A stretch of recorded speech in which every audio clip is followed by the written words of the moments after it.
जय गुरु जी। शुक्राना गुरु जी। अनंतम अनंतम शुक्राना गुरु जी। गुरु जी के चरणों में कोटि कोटि प्रणाम। गुरु जी की प्यारी प्यारी संगत को जय गुरु जी। संगत जी, हमारे गुरु जी इतने प्यारे हैं। गुरु जी हमसे कुछ नहीं चाहते। वो कहते हैं सिर्फ और सिर्फ तुम ज़्यादा से ज़्यादा मंत्र जाप किया करो। इस दुनिया में, इस संसार में मंत्र जाप से बड़ा कोई जाप नहीं है। सब जापों का एक ही जाप है, वो है गुरु जी का मंत्र जाप। ओम नमः शिवाय, शिव जी सदा सहाय। ओम नमः शिवाय, गुरु जी सदा सहाय। संगत जी, कितना ही छोटा और सरल गुरु जी ने हमें जाप दिया है करने के लिए, जिसे हम किसी भी समय कर सकते हैं। गुरु जी ने हम संगत के ऊपर कोई पाबंदी नहीं लगाई हुई कि आपने इस समय करना है, उस समय करना है। जब आपको समय लगे, खाते बैठते, उठते बैठते, काम करते समय, जिस समय भी आपको समय लगे, आप ज़्यादा से ज़्यादा मंत्र जाप किया करें। आपके घर में कोई खुशी आई है तो गुरु जी का शुक्राना करें, मंत्र जाप करें। कोई दुख आ गया है, कोई दिक्कत परेशानी आ गई है, कोई रोग आ गया है, कोई कष्ट आ गया है, तब भी गुरु जी का शुक्राना करिए और मंत्र जाप करिए। संगत जी, मंत्र जाप में बहुत बहुत शक्ति है। आपको अगर कहीं दर्द भी हो रहा है, आप उस स्थान पर हाथ रख के 7 बार मंत्र जाप करिए, तो देखिए कैसे फर्क आएगा, कितना आराम देते हैं गुरु जी। तो संगत जी, जितना हो सके, जिस समय भी हो सके, आप मंत्र जाप किया करें गुरु जी का, बस। और आपने कुछ नहीं करना है। देखिए कैसे धीरे धीरे आपका ध्यान गुरु जी के चरणों में लगना शुरू हो जाएगा। जो संगत कहती है हमारा ध्यान नहीं लगता, आप सिर्फ मंत्र जाप करते रहिए और गुरु जी के चरणों में ध्यान लगाने की कोशिश करिए, तो देखिए कैसे ध्यान नहीं लगता। गुरु जी हमारे इतने प्यारे हैं, हम सभी संगत से बहुत बहुत प्यार करते हैं। तो हमारा भी फर्ज है कि हम भी गुरु जी के चरणों से जुड़े रहे और उनसे प्रेम करें, प्यार करें।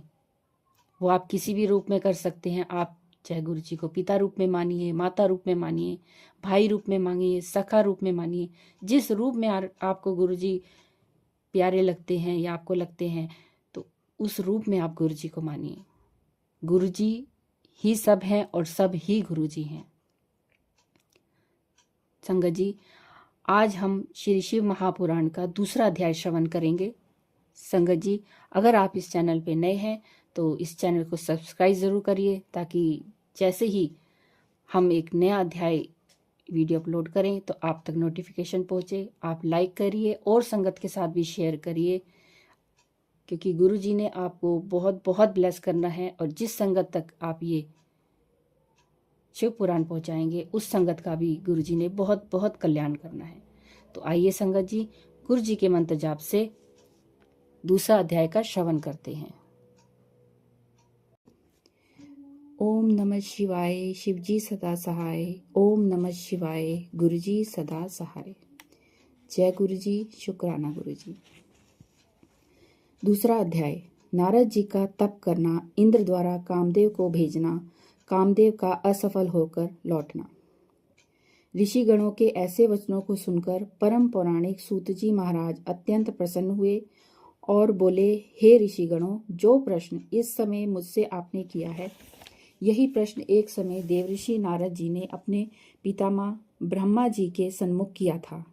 देवऋषि नारद जी को कुछ ब्रह्मा जी ने बताया था, वही सब अब मैं आपके सामने कहता हूँ। आप सभी ऋषिगण ध्यानपूर्वक श्रवण करें। हे ब्राह्मण देवताओं, बहुत समय पहले एक दिन की बात है कि देवऋषि नारद जी तप करने के लिए हिमालय पर्वत पर जा पहुंचे और गंगा जी के तट पर एक सुंदर स्वच्छ स्थान देखकर दीर्घ तप करने के लिए अपना आसन लगाया। जब बहुत समय तप करते हो गया, तब उस समय इंद्रलोक के स्वामी श्री इंद्रदेव बहुत चिंतातुर हो अपने मन में विचार करने लगे कि देवऋषि शायद मेरे सिंहासन के लिए दीर्घ तप करने लगे हैं, इसलिए मुझको अपने सिंहासन की रक्षा करने के लिए विचार कर कदम उठाना चाहिए, अन्यथा मेरा यह सिंहासन देवऋषि छीन लेंगे। इंद्रदेव ने उसी समय कामदेव से सहायता का वचन लिया। उन्होंने कहा कि हे कामदेव, मैं तुम्हारी सहायता से आज तक कितनों के अहंकार को नष्ट कर चुका हूँ। इस समय भी मुझे एक कार्य के लिए तुम्हारी आवश्यकता है। देवऋषि नारद इस समय हिमाचल के अंचल में दीर्घ तप में लीन है। वे मेरे राज्य को छीन लेने का प्रयास कर रहे हैं। अतः तुम मेरे लिए हिमालय पर्वत पर जाकर देवऋषि नारद के दीर्घ तप में विघ्न पैदा कर विनष्ट करो। जिससे उनका दीर्घ तप पूरा न हो सके। देव राज इंद्र की बात सुनकर कामदेव ने अपनी सेना को तैयार किया। सेना सहित कामदेव जी देवऋषि नारद जी के साथ के स्थान को प्रस्थान करने लगे। जब कामदेव जी नारद जी के पास पहुंचे तो उन्होंने नारद जी को उग्र तप में लीन देखा। तब तो कामदेव ने अपनी सेना तथा सहायक साजो सम्मान से वहां पर एक बहुत ही सुंदर उपवन का निर्माण किया, जिसमें शीतल सुगंध समीर बहने लगा।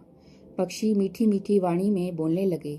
फिर काम कला में अत्यंत प्रवीण अप्सरा कामवर्धक हाव भाव प्रदर्शित करने लगी और कामोत्तेजक गीत का गायन करने लगी। परंतु देव ऋषि श्री नारद जी की समाधि में किसी प्रकार का व्यवधान नहीं पड़ा। वे पूर्वव्रत की भांति ही अपनी तपस्या में ही लीन रहे।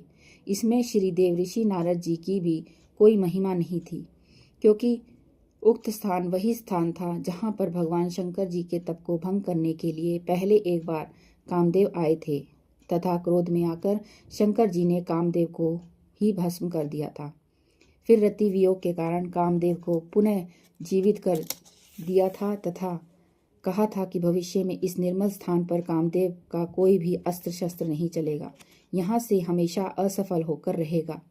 अतः देव ऋषि नारद जी भगवान शंकर जी की कृपा के कारण तप में पड़ने वाले विघ्न से बच गए। कामदेव उनके दीर्घ तप को भंग न कर सका। जब इंद्र की सभा में जाकर कामदेव ने अपने असफल होने की बात बताई तो इंद्रदेव बड़े निराश हुए। वे भगवान शंकर जी के प्रताप को न समझकर देवऋषि नारद जी की अखंड तपस्या पर अपना महान आश्चर्य प्रकट करने लगे तथा उनकी प्रशंसा करने लगे। इंद्र नारद जी जब अपनी तपस्या को पूर्ण कर चुके तो कामदेव पर विजय पाने के कारण उनको महान गर्व उत्पन्न हुआ। नारद जी अपने अभिमान सहित भगवान शंकर जी के पास पहुंचे और अपनी कामदेव पर विजय पाने की बात को बड़े अभिमान के साथ बताया। भगवान श्री शंकर जी देवऋषि नारद जी की बात को सुनकर मन ही मन मुस्कुराने लगे। फिर उन्होंने श्री नारद जी से कहा कि ऋषिराज, आप धन्य हैं कि जो आपने कामदेव पर विजय पाई है, परंतु आप अपनी इस विजयश्री को किसी से कहिएगा नहीं, विशेषतः श्री विष्णु जी से उनके पूछे जाने पर भी न सुनाइएगा। श्री सूत जी महाराज बोले, ब्राह्मण देवताओं भगवान श्री शंकर जी के ऐसे वचन देवऋषि नारद को कर्ण प्रिय न हुए, जबकि श्री शंकर भगवान ने तो श्री नारद जी के कल्याण हेतु ही किसी ऐसी सीख दी थी, लेकिन श्री नारद जी उनको गलत समझ बैठे। देवऋषि नारद श्री शंकर जी के पास से सृष्टि रचयिता श्री ब्रह्मा जी के पास पहुंचे तथा वहां पर भी बड़े अभिमान के साथ कामदेव पर विजय पाने की सफलता का बखान किया। तब भी सही जानकारी के लिए चतुर्मुखी ब्रह्मा जी ने तीनों लोकों के स्वामी कैलाशपति का स्मरण किया तथा असल मामले को समझा। ब्रह्मा जी ने भी देवऋषि नारद को उनके कल्याण के लिए यह वृत्तांत किसी को न बताने के लिए कहा तथा भगवान विष्णु ने के न कहने के लिए आग्रह किया। परंतु श्री नारद जी के मन में तो अहंकार उत्पन्न हो चुका था। उनको इस समय अपने भले की बात भी समझ में नहीं आ रही थी। नारद जी ने समझा, ये मेरी सफलता का ईर्ष्यावश देखकर किसी को न बताने के लिए मना कर रहे हैं, इसलिए मैं अवश्य ही भगवान विष्णु के पास जाऊंगा तथा उनको अपनी इस सफलता का समाचार बताऊंगा।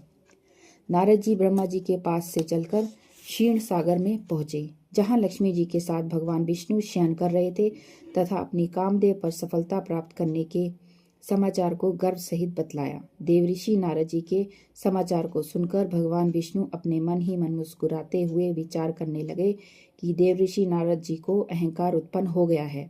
भगवान शंकर जी ने अपनी योग माया के वशीभूत करके देवऋषि नारद का अहंकार दूर करने के लिए मेरे पास भेज दिया है, इसलिए इनके अहंकार का निवारण करना चाहिए। भगवान विष्णु ने नारद मुनि से कहा, हे मुनिराज, आप तो ब्रह्मचारी हैं, ज्ञानी हैं, भला कामदेव आपका क्या अहित कर सकता है। श्री विष्णु भगवान की बात को सुनकर नारद जी बोले, प्रभु, यह सब आपकी ही कृपा का प्रसाद है। इतना कहकर श्री मुनिराज नारद जी वहां से प्रस्थान करने लगे। उसी समय भगवान विष्णु ने अपनी योग माया द्वारा मुनि नारद के मार्ग में एक सुंदर नगर की रचना की। उस नगर के राजा का नाम शील निधि था। उसी की एक पुत्री थी, वह बहुत सुंदर थी, जिसका नाम विश्व मोहिनी था, जो कि अपने रूप और गुणों की उसके सामने कोई अन्य सानी नहीं रखती थी। इधर उधर अपनी इच्छा सहित घूमने वाले श्री नारद जी जब उस महानगरी में पहुंचे तो उनको ज्ञात हुआ कि यहाँ के राजा शीलनिधि ने अपनी पुत्री विश्व मोहिनी के स्वयंवर की रचना कर रखी है और वहां पर उस दिन संसार के कोने कोने से अनेक देशों के राजा महाराजा स्वयंवर में भाग लेने के लिए आए हुए हैं।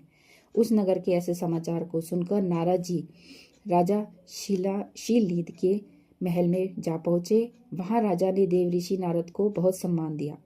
राजा ने अपने सिंहासन से उतरकर नारद जी को नतमस्तक होकर प्रणाम किया तथा अपने सिंहासन पर उनको आदर सहित बिठाया। राजकुमारी को बुलवाकर नारद जी के चरणों में शीश झुकवाया। देव ऋषि नारद राजकुमारी विश्व मोहिनी के रूप लावण्य को देखकर तथा भगवान विष्णु जी की योग माया द्वारा वशीभूत होने के कारण राजकुमारी पर मोहित हो गए।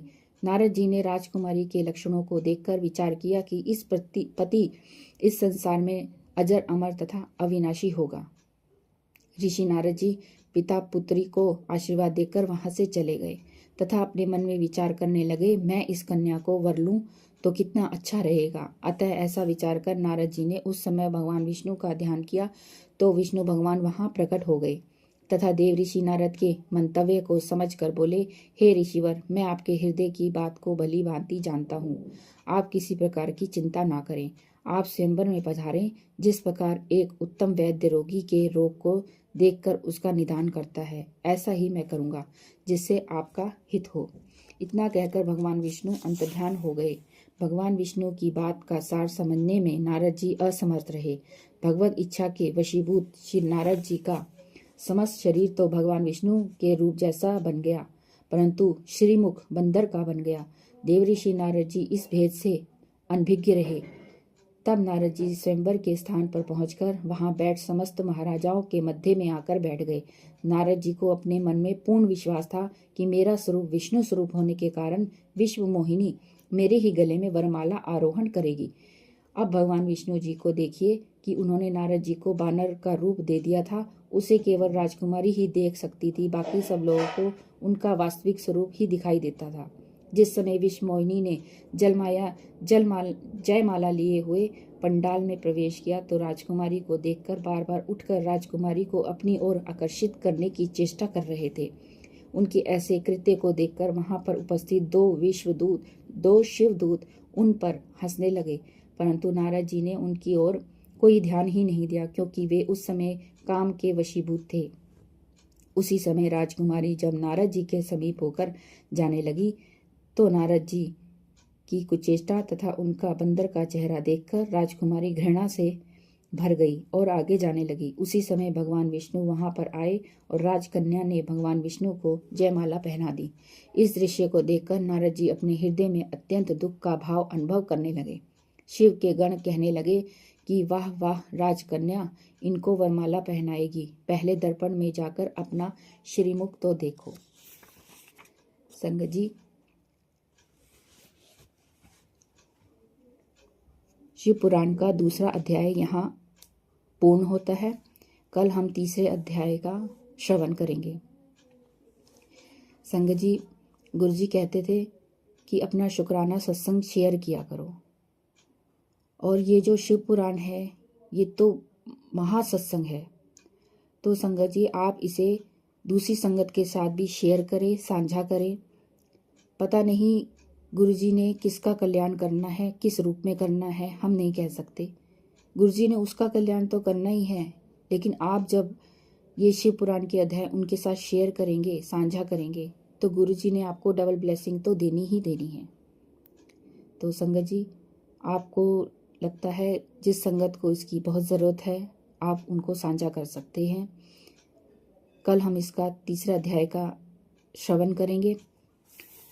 शिव पुराण पढ़ने में संगत जी मेरे से कोई भी भूल हुई हो, गुरुजी कोई भी भूल चूक हुई हो तो मुझे माफ़ करें। मंत्र जाप से हम इस अध्याय का समाप्ति करेंगे। ओम नमः शिवाय, शिवजी सदा सहाय। ओम नमः शिवाय, गुरुजी सदा सहाय। जय गुरुजी संगत जी, जय गुरुजी गुरुपा। शुक्राना गुरुजी।